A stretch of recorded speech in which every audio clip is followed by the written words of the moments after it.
وی د ټولو نه غټه ګناه څه د دنیا کې؟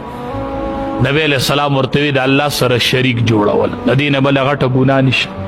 وی په دې پسې بله څه غټه ګناه ده؟ وی دې پسې غټه ګناه چې ده هغه خپل اولاد وجل د یرې د فقر نه. لکه جاهلیت کې به خلکو بچي وجل وی دا به سبا څه خوري لکه. نو وی دویمه ګناه خپل بچي وجل د یرې د غربت د وجې نه. وی د الله حبیبه دې پسې درېیمه غټه ګناه کومه ده؟ وی دې پسې درېیمه غټه ګناه چې ده هغه د ګاونډۍ ښځې سره زنا کول دي، چې سړی د ګاونډۍ سره زنا وکړي. دا ځکه ګاونډي په ده اعتماد کړی دی، ده ته یې کور پرېښودی دی. د ګاونډي د حق نه ته خبرې. نو درېیمه غټه ګناه دا ده چې سړی د ګاونډۍ ښځې سره زنا وکړي.